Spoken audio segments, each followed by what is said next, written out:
Aujourd'hui, c'est une journée magique pour les dizaines et les dizaines de personnes qui étaient ici. Alors, c'est un public qui est privilégié. Nous avons été privilégiés cet après-midi. Saint-Augustin célèbre ses 325 ans comme paroisse, mais avant d'avoir une paroisse, ça prend du monde. Donc, ça prend des personnes, des habitants qui viennent s'y installer.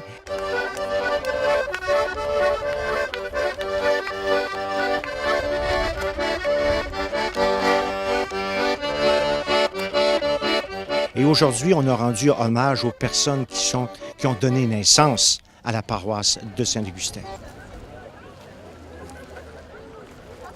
Là où tout a commencé, ici, aujourd'hui, c'est le thème de la journée. Sur le bord du fleuve, l'établissement de quelques personnes au début, le défrichage de terres pleines d'arbres, et finalement, 325 ans plus tard, nous sommes ici pour nous rappeler, et quoi de mieux que de le faire, là où tout a commencé. Rappelons-nous l'importance des filles du roi, qui ont permis aux Français de s'implanter dans la vallée du Saint-Laurent, et ça solidement. Et dire aussi l'importance du régiment Carignan-Salière, qui, sur 1000 soldats qui sont venus, plus de 400 sont restés et ont marié une majorité de filles du roi. Donc, nous avons ici deux plaques, la plaque recette et la plaque qui commémore la première chapelle. Parlons de la plaque recette. Ça rappelle la présence depuis plus de 350 ans d'une famille d'habitants des Racettes. C'est un honneur pour nous autres de voir qu'il y a tant de monde là, qui vont placer une image. Là, ils entendaient parler des Racettes beaucoup, là. Mais là, ils vont voir qu'on est là réellement. J'ai vu la belle assistance, les gars étant contents de venir voir et apprécier. 350e anniversaire de l'arrivée de la famille Racette. On est rendu à la 11e génération là, de Racette. Puis la terre a toujours été transmise de père en fils. Alors, en plus des Racettes, derrière moi, vous voyez une plaque qui parle de la première église. C'était une chapelle de bois qui a été construite à l'autre bout derrière vous, sur la terre des Racettes, près de l'eau. C'était en 1694. Plus tard, la chapelle de bois a été remplacée par une chapelle de pierre, en fait une église en pierre, en 1723. Eh bien, c'était sur notre terre, à Mathieu et à moi. Quand il y avait des baptêmes, des mariages, des cérémonies officielles, eh bien, souvent, ça se passait dans notre maison avant que l'église soit parfaitement utilisable. Fait qu'on peut dire que ça faisait vraiment du monde à la messe. Nous allons nous rendre un petit peu plus loin à ce qui s'appelle la maison d'Émérou, qui est une fille du roi pionnière, qui est arrivée ici. C'est elle-même qui va nous présenter sa famille et les raisons et la manière dont ils se sont établis ici.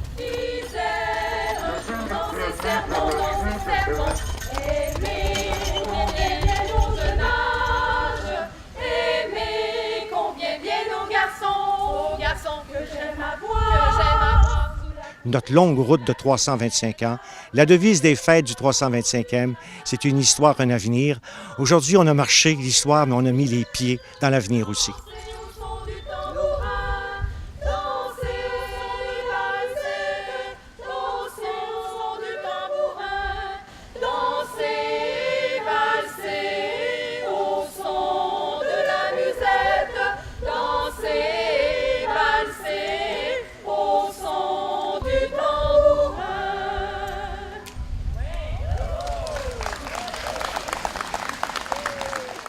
Il faut que vous sachiez qu'au 17e, la cabane d'un habitant, c'était la première chose à faire après avoir mis les pieds sur la concession que le Seigneur nous avait donnée. Heureusement, certains s'installent pour de bon et forment un noyau de famille au cours desquels notre futur village va se construire. Je me présente, je m'appelle Émile Roux. Voici mon mari, Aymar Tinon, et 3 de mes 8 enfants. Nous avons ma grande Geneviève, mon Jean-Ignace, puis ma petite Thérèse. En passant, nous sommes présentement sur un lopin de terre des descendants de mon Jean Ignace. Puis tant qu'à être dans les addons, tout à l'heure, quand vous irez au parc des Hauts-Fonds, ben sachez que ma petite Thérèse a vécu là avec son mari Antoine le Marié.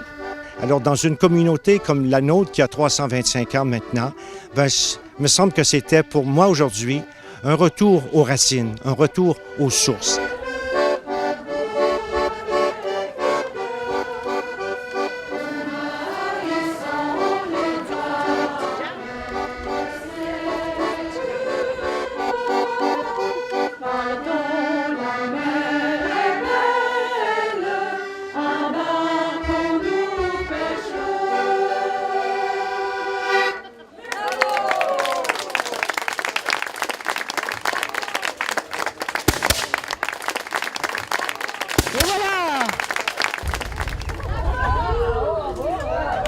Sur cette plaque se trouvent ces mots. Là où tout a commencé. Concédé en 1647 à Jean Juchereau, sieur de Mort, la seigneurie qui s'étend de la rivière du Cap-Rouge jusqu'à Neuville voit les premiers habitants s'y installer à partir de 1665. À la même époque, le roi de France encourage la venue de femmes à marier en Nouvelle-France, les filles du roi. 17 d'entre elles prennent mari et s'établissent dans la seigneurie de Mort. De ce nombre, 10 couples prendront vraiment racine et auront plus de 110 enfants qui, à leur tour, mettront au monde plus de 600 enfants. Alors, nous allons procéder à l'appel de toutes les filles du roi et pionnières qui sont nommées sur cette magnifique plaque.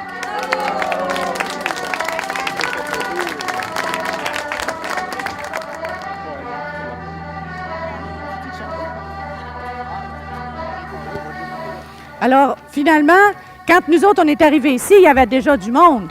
Mais il n'y en avait pas tant que ça. Ça a pris du temps, finalement, avant que le Seigneur donne des terres suffisamment à assez de monde. Mais, hey, ça bouge sur le fleuve!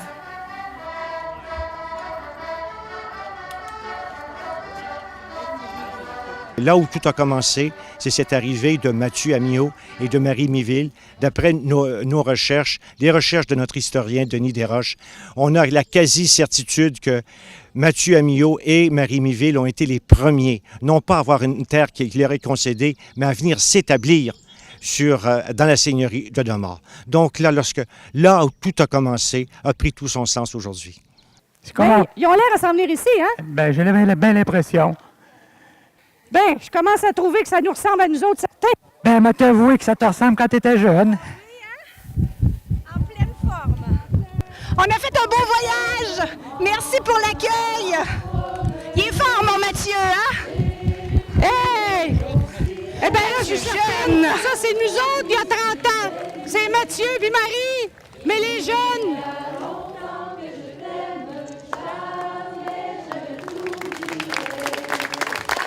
Alors, bienvenue parmi nous! Ils sont avec nous pour passer le reste de l'après-midi.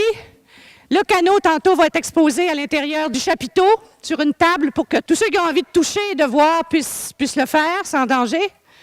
Il y a 2 soldats ici qui meurent d'envie de vous souhaiter la bienvenue. Un immense et chaleureux merci à tous pour votre participation. Vive Saint-Augustin. Bonne célébration à tous.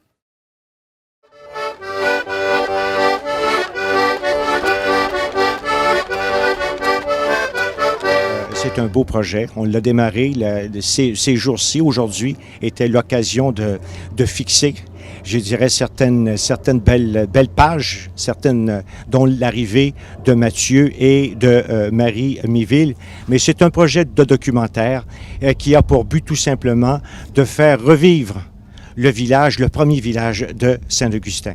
Ce village qui a pris place sur ce qu'on appelle le chemin du roi, bien, il a pris place sur le bord de l'eau. Et à compter de 1816, suite à une décision de Monseigneur Plessis, suite à des demandes de personnes qui habitaient dans le 3e, 4e concession, qui étaient peuplées et habitées, les gens, alors que l'église était sur le bord du fleuve, à l'Anse-à-Maheu, et une église qui devenait trop petite, qui demandait des réparations.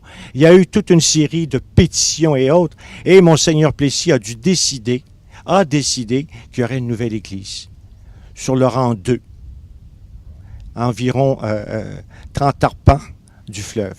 Cette décision, en 1808-1809, construction d'une nouvelle église, ouverte au culte en 1816, cette année. 30 octobre 2016, ça fera exactement 200 ans que cette nouvelle église a été ouverte au culte. Impact majeur. Sur une période de 10 ans, 20 ans, le village s'est déplacé. Les artisans sont déplacés à proximité de l'église. Pourquoi? Parce que l'église, c'était le lieu de rencontre. On allait à l'église pas seulement le dimanche, on y allait très souvent. Alors, c'est assez particulier, contrairement à d'autres villages ou villes au Québec. Bien, Saint-Augustin de Desmaures, qui a 325 ans, son village, il n'existe plus. Son premier village, il n'existe plus.